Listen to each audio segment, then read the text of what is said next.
Bom dia, estamos começando mais um Sintcef em Movimento, um programa voltado para os nossos filiados e filiadas, mas também para a população em geral. Temos várias discussões jurídicas, discussões políticas, cultura, arte, esportes, então esperamos você para todo o programa.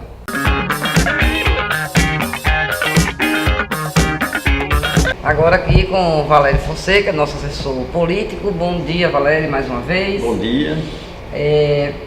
Estamos falando aí de política nos outros programas voltados para a questão eleitoral e vamos continuar nesse mesmo tema agora fazendo uma avaliação aqui no nosso Rio Grande do Norte, né? Temos várias candidaturas aí se colocando no quadro que não tem como a gente falar sobre as candidaturas específicas, né? Mas assim, mais a questão de governo de estado e projetos políticos, né? Como é que você está vendo aí essa questão aqui no âmbito do Rio Grande do Norte? Bom dia, mais uma vez nós temos um repeteco, né? Onde as eleições para o governo do estado têm uma presença muito forte do campo da esquerda, disputando, inclusive liderando as pesquisas, né? Estando em primeiro lugar nas pesquisas para o governo do estado. E do outro lado tem dois grupos que são da velha política, que são oriundos das oligarquias, né? As oligarquias estão unificadas em torno deles para se manter no poder. Eles não querem largar o poder, né? Querem voltar a ter um representante da fina flor da oligarquia no poder. De outro lado, nós estamos aí com dois partidos, né, que são de esquerda, o PT e o PSOL, apresentando suas candidaturas e apresentando seus projetos, visando ganhar espaço na política estadual. Esses dois projetos, eles seguem a mesma orientação nacional. Então você tem a nível nacional a velha política representada pelos partidos de direita e no estado também, né, os partidos de direita em torno de duas outras candidaturas, né? E temos aí dois projetos de esquerda que se debatem, que se discutem e que estão sendo apresentados para a sociedade do Rio Grande do Norte e que eu espero que esse projeto seja vitorioso nas eleições de outubro, né? Para salvar o Rio Grande do Norte do grande caos que se encontra. Nós estamos vendo na televisão uma propaganda milionária, né? Uma verdadeira ilha da fantasia. Não tem problema na segurança, não tem problema nos hospitais, as escolas estão maravilhosas e nós sabemos que é uma grande mentira. Nem no estado, né? Nem no município de Natal. Nem no estado, nem no município de Natal. As pessoas não têm direito a fazer uma cirurgia. As pessoas ficam nos corredores do Valfredo Gugel, as pessoas ficam meses esperando uma consulta. Você não tem segurança, é assalto atrás de assalto, mortes atrás de mortes. As casas estão sendo invadidas pelos bandidos e a população está desguarnecida, não tem segurança. Nós temos aqui que era para ser um posto de polícia, em frente aqui ao Midway, que só serve para o usuário de drogas, para sexo, sujeira. Então você tira por aí o cartão, vamos supor assim, um cartão postal, né? Que é aquela avenida aqui de Natal, tá desse jeito. Você imagine quando você vai mais para a periferia, né? Quando você vai para o interior. Essas estradas aqui que pega em direção a João Câmara, Boqueirão, verdadeiros buracos. Ninguém consegue trafegar. Certo? No estado todo também está desse mesmo jeito. Então você tem problemas aí de infraestrutura, você tem problema na educação, você tem problema na segurança, você tem problema na saúde. E você vê propagandas bilionárias na televisão, querendo enganar as pessoas, querendo manipular as pessoas. Então nós não podemos aceitar isso. Então essa eleição é um plebiscito. O povo quer renovar ou não quer renovar? Todo aquele discurso de corrupção, que era contra a corrupção, contra a bandidagem. E agora? E agora, José? Vai ter renovação ou não vai ter renovação? Ou vão ser reeleitos mesmo que estão aí? para massacrar você, trabalhador, você trabalhadora. Pós-eleição, a vida segue. Você pode receber um óculos, né? Você pode receber um óculos, como nós estamos vendo aí em algumas clínicas, filas quilométricas, as pessoas em busca de uma consulta médica. Isso, com certeza, é abuso de poder econômico, com certeza as pessoas estão se utilizando daquele espaço para comprar voto. Nós estamos acompanhando pelas ruas de Natal isso acontecendo. Certo? Mas você vende o seu voto, né? E a pessoa é eleita. E depois? O que é que ele vai fazer por você? Eu tenho percebido que os políticos que estão se apresentando na televisão, eles estão dizendo, sabe o quê? Eu votei a favor do trabalhador. Eu sou do seu lado. É verdade isso? Quem foi que votou a favor da reforma trabalhista? Quem foi que votou a favor da terceirização generalizada, inclusive no serviço público, que não vai ter mais concurso público? A tendência é essa. Vai ser todo mundo seletista, ninguém vai ter mais estabilidade. Porque a terceirização é essa. Inclusive o Supremo Tribunal Federal julgou favorável. A terceirização irrestrita, não vai ter mais professor concursado, não vai ter mais técnico de enfermagem concursado, nem médico. Não vai ter médico, não vai ter bancário concursado, porque a terceirização é irrestrita. Está muito claro isso. Julgamento do Supremo Tribunal Federal. Quem votou? É só pegar os deputados, os senadores que votaram a favor da terceirização, que votaram a favor da reforma trabalhista, que votou a favor da PEC do fim do mundo, que restringiu investimentos na saúde e na educação. Gente, só olhar e você dizer não a isso, não a essa turma, e procurar realmente renovar. Você tem centenas de candidatos que nunca foi candidato a deputado estadual, que nunca foi candidato a deputado federal, que nunca foi senador, que nunca foi governador, que nunca exerceu um cargo no executivo, e você chegar e tirar essa cambada que já fizeram isso, que já tiveram oportunidade e nada fizeram, né? Tem um candidato, você vê como eles são tão descarados, que é um candidato representando, vamos dizer, São Paulo, que diz que São Paulo é um paraíso. Nós tivemos em algumas oportunidades em São Paulo é uma cracolândia a céu aberto. Por onde você anda em São Paulo, é milhares e milhares de mendigos pedindo esmola, usando droga, em todos os centros de São Paulo, não é num local isolado não. Lhe importunando, lhe enfrentando. Então como é que se diz que São Paulo é uma maravilha? Não é mentira. Cidade suja, a cidade fedorenta, uma cidade que os paulistanos vivem trancados com medo de serem assaltados. Então o que se diz na televisão, você não pode estar confiando. É preciso buscar saber, pesquisar, buscar informações. Porque candidatos bons tem candidatos bons, candidatos que podem e com certeza ajudariam muito o Rio Grande do Norte, seja lá em Brasília, na condição de deputado federal, na condição de senador, seja no Rio Grande do Norte como deputado estadual na Assembleia Legislativa.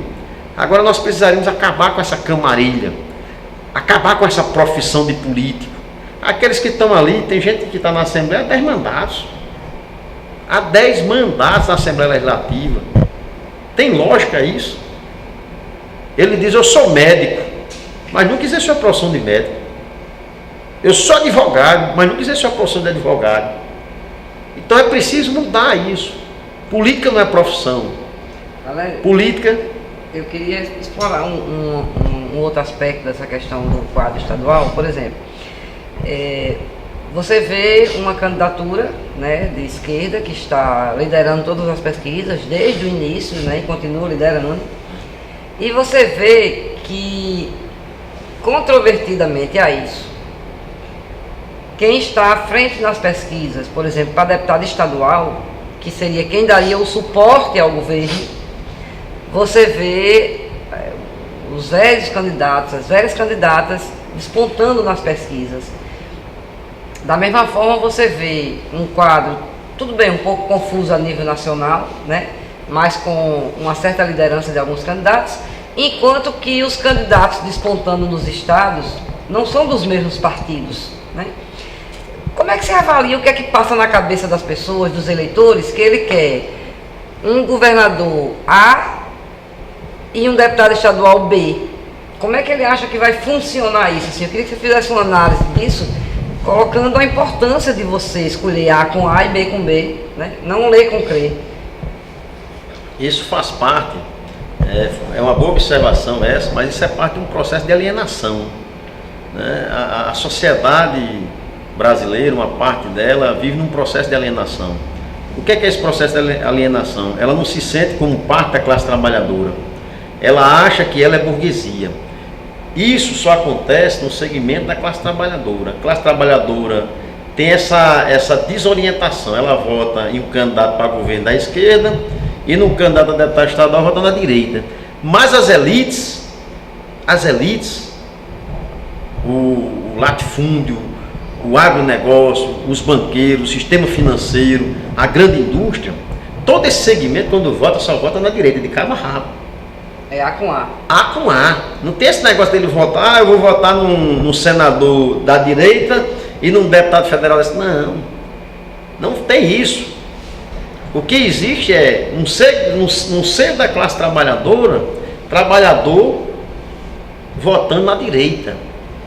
E a direita arrebentando com ele pós-eleição, votando contra ele.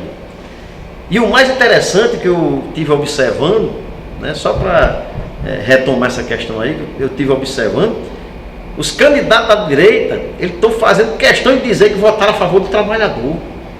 Nunca numa eleição, eu nunca presenciei numa eleição, esses candidatos de direita se preocupando com o voto da classe trabalhadora com esse aspecto. É a primeira vez. Eu votei a favor do trabalhador, emitindo descaradamente. Galera, tem um absurdo, inclusive, de um candidato a senador que votou pelo impeachment, usando a imagem de Lula e Dilma, né? O cara é tão cara de pau que ele votou pelo impeachment da Dilma e está usando a imagem de Lula, de Dilma. É incrível isso. Na propaganda sabe o que é isso? É cara de pau. Ele quer enrolar o trabalhador, quer enrolar a trabalhadora, dizer que é do lado do povo, tá certo? Mas assim, nisso que você levanta, nesse aspecto que se levanta, que é um aspecto muito interessante, é dizer que é o seguinte: classe trabalhadora, trabalhador tem que votar em trabalhador. O trabalhador, ele é a classe explorada. Ele trabalha no mínimo 8 horas por dia, né?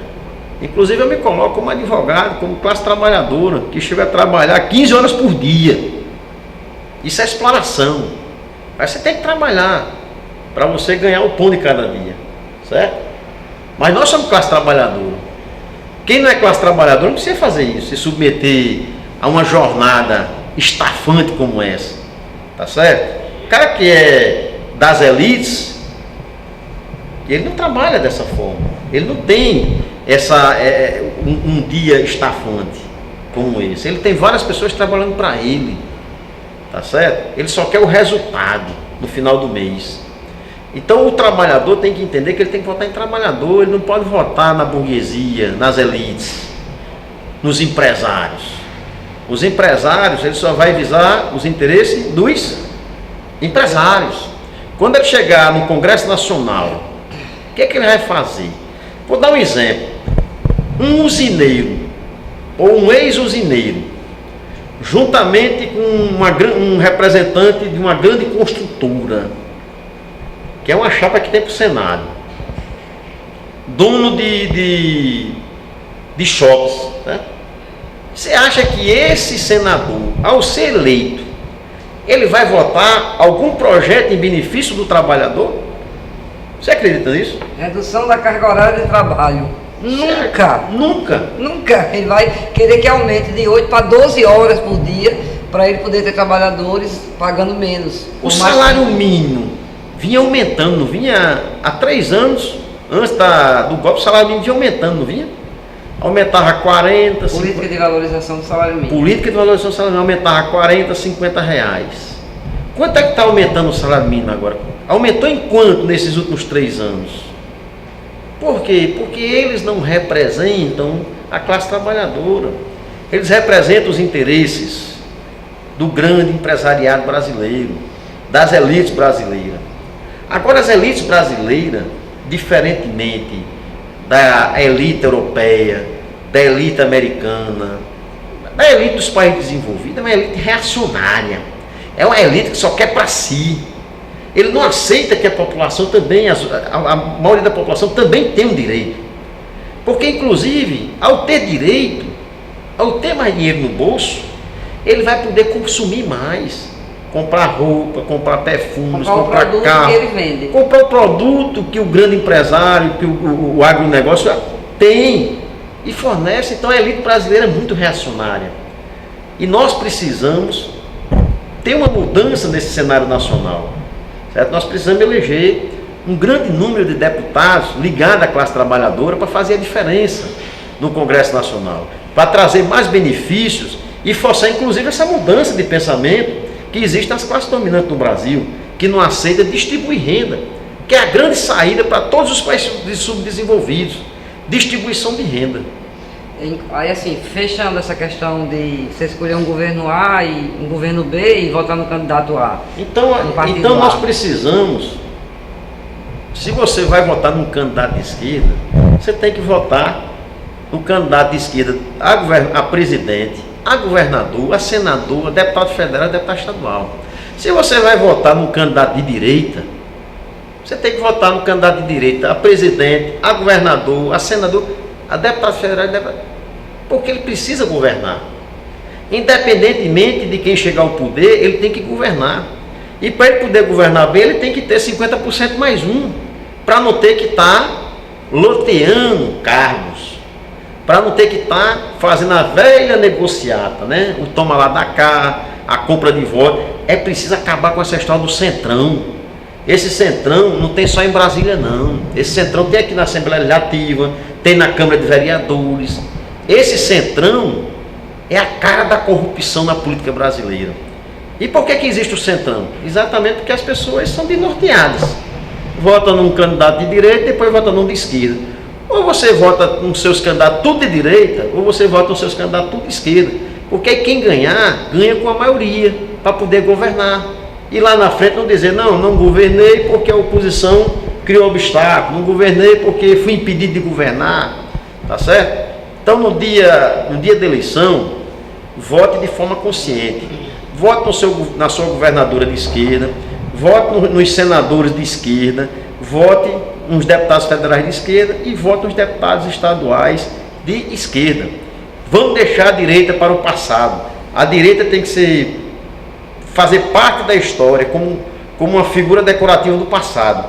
E não deve ter mais vez na política brasileira. Ok, obrigado, Valério. Até o próximo. Nós é que agradecemos.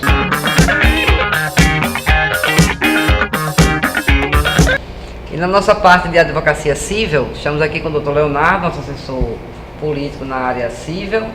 Dr. Leonardo, o tema de hoje é interessante em relação à questão de gerar dano moral em função de algum tempo que você perdeu, que não era para você ter perdido, né? Em função de terceiros, né? Explica isso aí para os nossos telespectadores. Bom dia, Gigi, bom dia a todos e a todas. O Poder Judiciário vem em algumas decisões entendendo que a chamada perda do tempo útil gera dano moral. O que seria isso?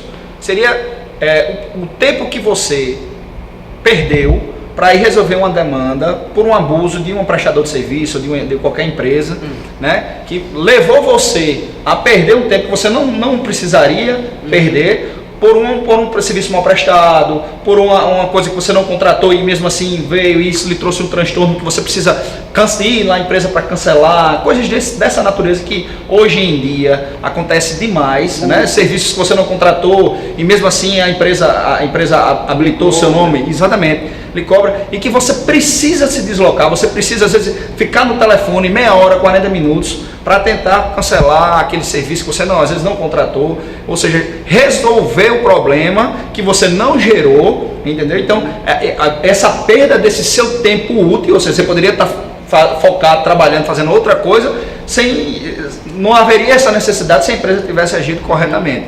Então, é essa chamada perda do tempo útil. O judiciário, em algumas decisões, vem entendendo que essa perda desse tempo útil, ele pode ser indenizado através do dano moral.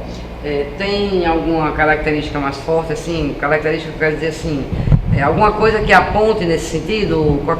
Perdi 5 minutos. Assim, não, Gigi. O que é que a gente tem que ponderar aí para as pessoas? Não pode ser. Não, eu tive que ligar, passei 5 minutos no telefone, gera dano moral? Não. Cada caso é um caso, lógico, você vai ter que observar. Não, eu tive que ligar 3, 4 dias seguidos para resolver o problema, ou seja, você está perdendo seu tempo. Não pode ser uma coisa tão banal, porque aí você não pode banalizar o instituto do dano moral, que já é tão banalizado, né? Então, assim, por isso que eu digo, certas decisões judiciais vêm apontando mas aí para esse sentido da perda do tempo útil. Mas é uma coisa recorrente, a pessoa muito tempo, exatamente, né? A pessoa mais de uma vez, a pessoa tenta, vai na empresa, tenta resolver, não consegue, volta, banco, principalmente, né? A pessoa vai passar 1, 2, 3, 4 horas às vezes para resolver, perde uma manhã toda para resolver um problema que ele não gerou, entendeu?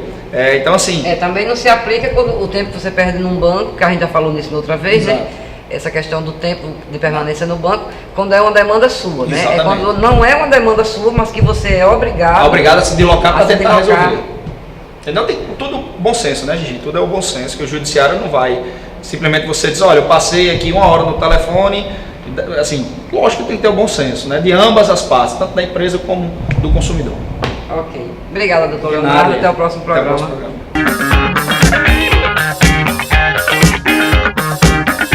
O programa Sindicef em Movimento quer dar um recado agora para você aposentado que se aposentou de dezembro de 2003 até agora, né?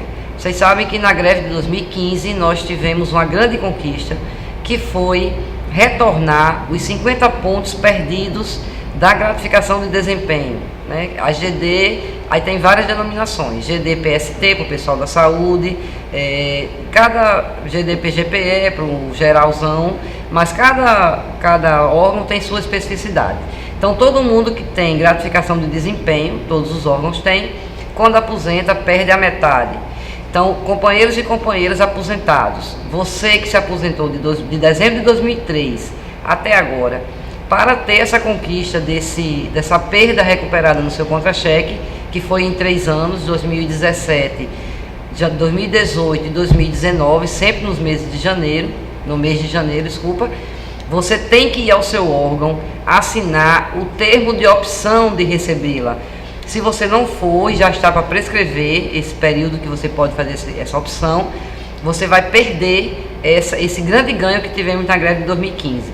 Então, corra ao seu órgão e peça para assinar o termo de opção dos aposentados, tá ok? Não esqueça, corra mesmo, tá? Pouco tempo.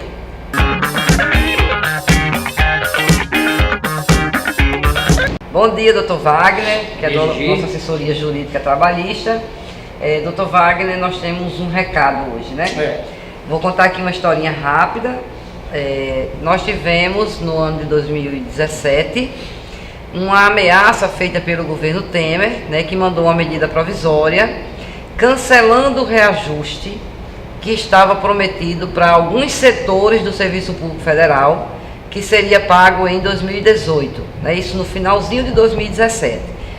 Imediatamente, nossa assessoria jurídica entrou com ação, né, e foi pioneira no Brasil, ganhou a liminar para que isso não acontecesse, manteve, né, conseguiu manter esse aumento para o pessoal do DENIT, e agora, menos de 1 ano depois, o governo, sim, isso depois foi confirmado, aí diversos sindicatos e associações também entraram com a mesma ação, né, e depois o ministro Lewandowski confirmou que realmente aquilo não era possível de ser executado pelo governo federal. Agora, menos de 1 ano depois, o governo federal, o governo Temer, vem novamente sugerir agora a parcela que seria para 2019, né, que seria a última desse acordo, para o pessoal do DENIT, vem novamente dizer que vai adiar para 2020. Então, doutor Wagner, com a palavra. Só complementando a sua bela fala, você já disse tudo. A MP 848, né, de 2018, ela adiou novamente, né, esse reajuste para os servidores do DENIT e para alguns peritos do pessoal do Ministério da Agricultura, esses servidores do Ministério, mas só com relação aos peritos. No DENIT é a totalidade. Então essa MP adiou novamente, só para tranquilizar esses servidores, que nós mais uma vez ajuizamos uma nova ação, uma ação coletiva, para que seja cumprida a tabela de vencimentos, para que seja cumprida a forma como já vinha sido previamente estabelecida. Aumento no ano de 2019, tá certo? Nós ajuizamos a ação, estamos no aguardo da decisão liminar, tá certo? Então é ficar acompanhando os informes do SINDICEF, eu vim aqui pessoalmente, tá certo? Para saber o andamento, a que pé está, né, esta luta, mais uma vez, mais essa luta de novo, novamente. Mas vamos ganhar. O direito é muito bom e essa luta vai ser vencida novamente. Pois é, inclusive tem a questão que quando você... Acontece com a pessoa física também. Quando você entra com ação contra um determinado ente, você não pode entrar novamente com o mesmo assunto da mesma pessoa contra o mesmo ente, né? A mesma coisa acontece também com a MP, né? Assim, isso. É a mesma MP que ele já disse que não pode, quer dizer, ele está fazendo de novo a mesma coisa. É uma repetição. É uma repetição ridícula, inclusive até inconstitucional, vamos dizer assim, não é isso? Não existe fato novo. Não existe fato novo. Não existe um argumento novo para que o governo chegue e faça novamente essa medida. Aí só um esclarecimentozinho rápido. A gente fala DENIT porque da nossa base aqui do SINDICEF, né, o único órgão que pega em cheio é o DENIT, né? Porque quando saiu a história, né, que o governo adia reajuste, as pessoas disseram assim, então eu tinha um reajuste para 2019, e quando a gente ganhar a ação, que eu não tenho dúvida que vocês serão vencedores, o pessoal vai dizer assim, tenho garantido o meu reajuste. Então a gente está esclarecendo bem que da nossa base só pega em cheio o pessoal do DENIT e alguns poucos peritos, né, da agricultura e médicos também. Quase não temos nenhum filiado nessa situação, são de outros sindicatos. Então, da nossa base, com peso, né, nós só temos o DENIT. Por isso que a gente fala especificamente para os nossos servidores do DENIT. Então, doutor Wagner, muito obrigada. E eu não tenho dúvida do sucesso que vai ser novamente essa ação. Um bom dia a todos. E no nosso comentário esportivo, estamos aqui com o João Vicente. João, no último programa nós falamos sobre a questão da falta de perspectiva para os nossos times para esse final desse ano, né? Para 2019, assim, o que nos espera? Bom dia, Gigi, bom dia, amigos do SINDICEF Movimento. Esperamos que 2019, tanto a ABC e a América e o Globo, que são os carros-chefes do campeonato, né, possam mudar uma situação que em 2018 e para trás não se houveram bem, fora aí da disputa do campeonato do brasileiro, né? Este ano de 2018 foi lamentável. Lamentável demais, né? E você tem que futebol do Rio Grande do Norte. Dobrar as bandeiras antes do tempo, né? E que em 2018 esses clubes consigam ser totalmente diferente do que foi de 2019. Além do campeonato estadual, que é uma briga interna, eles consigam feitos positivos no Campeonato Brasileiro da Série D e da Série C, como também na Copa do Brasil. E para o ABC, que é o único representante nosso da Copa do Nordeste, também faça bonito e quem sabe traga o título da Copa do Nordeste, porque até agora só o América de Natal que tem esse título de campeão do Nordeste. Oxalá, né, que isso realmente se concretize. Tá bom, obrigadão, João. Um abração. Até o próximo.